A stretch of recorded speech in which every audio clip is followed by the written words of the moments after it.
अपने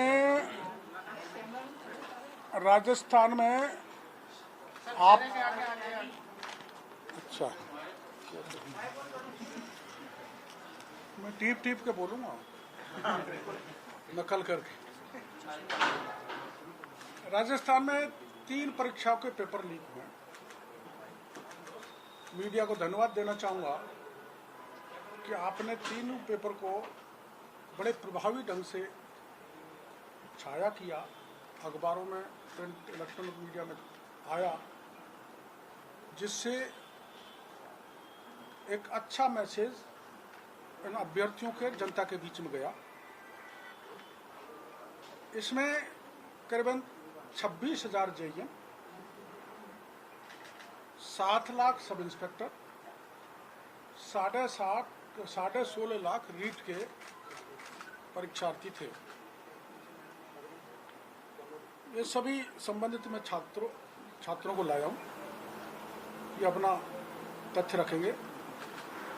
लेकिन रीट के मामले में एक जवाब सरकार से दिया जा रहा है कि पेपर लीक का प्रमाण क्या है, पेपर लीक हुआ या नहीं।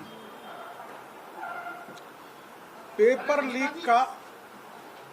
लीक का सबसे बड़ा सबूत है परीक्षा से 1.5 घंटे पहले व्हाट्सएप पर आ जाना, जो आपने उसको छापा है, और पेपर के साथ आंसर शीट का बाहर आ जाना। दूसरा है, पेपर लीक करने वाले गिरोह ने एक दिन पहले 5 बड़े लोगों ने, जो 5 बड़ा लोगों का गिरोह है, उनके 30 गुर्गों ने यह कह दिया था 25 सितंबर 2021 को कि परीक्षा से 1 घंटे पहले पेपर लीक होंगे, जो पेपर लीक हो गया। तीसरा, रीट परीक्षा कराने वाली एजेंसी माध्यमिक शिक्षा बोर्ड है अजमेर। इसके गोपनीय शाखा के अलावा आंसर शीट बाहर नहीं आ सकती। आंसर शीट बाहर आई है ना, तो इसकी गोपनीय शाखा के अलावा आंसर शीट बाहर नहीं आ सकती। और कोई संस्था और कोई एजेंसी या कोई परीक्षा केंद्र के पास आंसर शीट पहुंच ही नहीं सकती बिना बोर्ड के इन्वॉल्वमेंट के। इससे साबित होता है कि माध्यमिक शिक्षा बोर्ड की गोपनीय शाखा ने पेपर लीक्स के साथ साथ आंसर शीट विभिन्न परीक्षा केंद्रों पर भिजवाई है। पेपर के साथ आंसर शीट कभी नहीं जाती।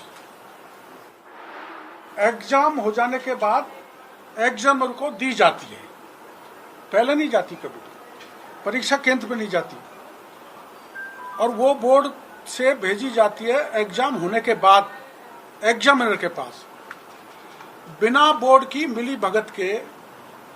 आंसर मीडिया पे भी चला है, सोशल मीडिया पे भी चला है, जिसकी शिकायत परीक्षा केंद्र के अधीक्षक को की गई। उसने रिसीप्ट दी है, और रिसीप्ट देने के बाद वो रिसीप्ट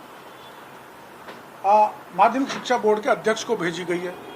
छात्रों की शिकायत पेपर शीट खुली होने की, पेपर की सील खुली होने की लिखित में शिकायत है, जो वेरीफाई है वहां के परीक्षा अधीक्षक के द्वारा। तीसरी बात, रीट से 2 दिन पहले कंटेनर पलटा। अब ये कंटेनर पलटा, ड्राइवर की मौत हुई, ड्राइवर को मारा, क्या हुआ, इसकी कोई जानकारी जनता के सामने नहीं दी गई। केवल अकेला ही ड्राइवर था।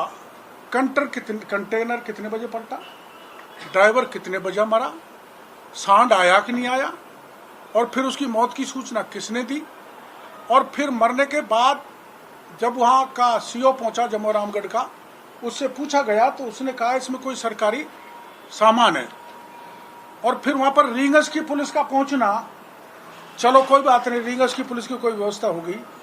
तो ये सारे जो मैं बता रहा हूँ, हिंडौन का मामला, गंगापुर का मामला, कंटेनर का पलटना, और कंटेनर के साथ कोई एस्कॉर्ट नहीं होना, कोई पुलिस की व्यवस्था नहीं होना। ये सारा पेपर लीक करने की ओर और षड्यंत्र की तरफ, साजिश की तरफ मैं आपको ध्यान आकर्षित करना चाहता हूं। दूसरा, पेपर लीक कहां से हुआ?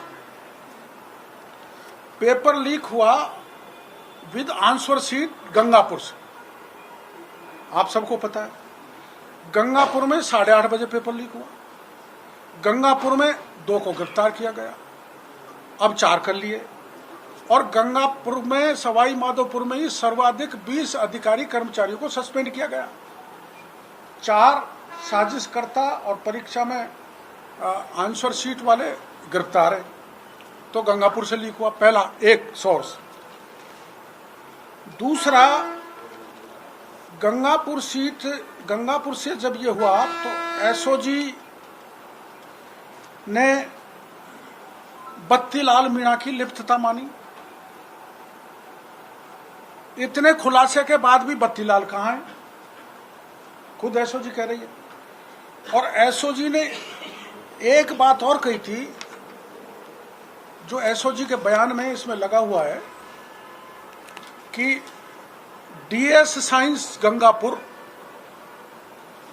आपकी जानकारी में होगा, डीएस साइंस गंगापुर में जहां सेंटर था, ये इसमें लिप्त है। तो वो बयान है, मैं आपको दे दूंगा, इसमें लगे हुए हैं। डीएस साइंस को आज तक एसओजी ने जांच नहीं की, आज तक नहीं उससे पूछा। ये पहला बयान है एसओजी का जो मैं आपको दूंगा पत्रकार वार्ता में। अब यहां 2 चीजें हैं। एक तो ये है, एक तो अजमेर से लीक पेपर जाता है गंगापुर,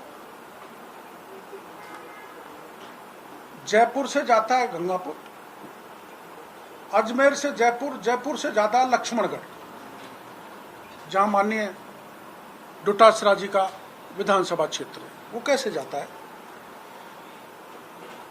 ये अपना जो बत्तीलाल है, इसको जब तक नहीं पकड़ेंगे, जब तक कांग्रेस का एक बड़ा पदाधिकारी, जिसका मैं नाम आज उजागर करना नहीं उचित समझता, भाग जाएगा या कोई और, पुलिस तो वैसे ही दिक्कत पैदा कर रही है, उसके निकट के संबंध हैं माननीय डोटासरा जी से। और अगर ये बत्तीलाल गिरफ्तार होता है तो वो उसका नाम बताएगा तो लक्ष्मणगढ़ में जाके निशाना बैठेगा पेपर लीक का। तो सीताराम गिरफ्तार होगा जब ये बात खुलेगी। लेकिन डीएस साइंस एकेडमी, जिसका संचालक श्रीमान उमेश शर्मा है, वो बोर्ड की रीट परीक्षा करने वाली गोपनीय शाखा के प्रमुख जीके माथुर का खास है। जीके माथुर की कहानी मैं आपको आगे बताऊंगा। सब यहीं से गया, पूरा राजस्थान में जो पेपर गया है, और उसकी मिली भगत के कारण पेपर लीक हुआ है। जीके माथुर और ये डीएस साइंस के उमेश शर्मा के द्वारा, और आंसर शीट भी वहीं चाहिए। इसका मतलब पूरा जो बोर्ड का सिस्टम है, जो बोर्ड है, वो इनसे मिला हुआ था, डीएस साइंस से, दूसरे सेंटर से। अब डीएस साइंस का मैं करेक्टर बताना चाहता हूं, थोड़ा आपका 5-10 मिनट ज्यादा लूंगा। इसने गंगापुर के श्यारोली में ज्ञानदीप स्कूल खोली, उस ज्ञानदीप स्कूल को ट्रांसफर करवा लिया गंगापुर में। उसकी मान्यता नहीं थी उस स्कूल की, उसकी शिकायत हुई। शिकायत सेक्रेटरी एजुकेशन ने कराई, वेंकटेश्वर ने, और पाया गया कि इसकी मान्यता नहीं है। मान्यता नहीं है तो सेक्रेटरी एजुकेशन आदेश देता है कि इसकी मान्यता रद्द कर दी जाए। और इस मैं जो संस्थान बता रहा हूं, इसकी स्कूल शारोली में भी चल रही है और गंगापुर में भी चल रही है। अब ये जब वेंकटेश्वरन हटता है तो 23/9/2019 को, इसमें कागज है, मैं पूरे दूंगा, सीएमओ से दबाव जाता है एमएलए रामकेश मीणा के कहने से कि इसकी जो मान्यता सेक्रेटरी ने खत्म की है इस इंस्टीट्यूट की, इसको बहाल करो। सीएमओ की दखल से डायरेक्टर नथमल ढंडेल उसको बहाल कर देता है। सेक्रेटरी एजुकेशन के आदेश को और रूल कर देता है। दोनों के आदेश इसमें है, मैं आपको दूंगा। तो ये फर्जी है। सरकार का निर्णय है कि ये मान्यता प्राप्त नहीं है, फर्जी है, फिर भी सरकार ने उसको सेंटर बना दिया और फर्जी बाकायदा चल रहा है। इसी सरकार के कहने पर इसमें इसको मान्यता दी गई। ये अवैध इंस्टीट्यूट में ये काम हुआ।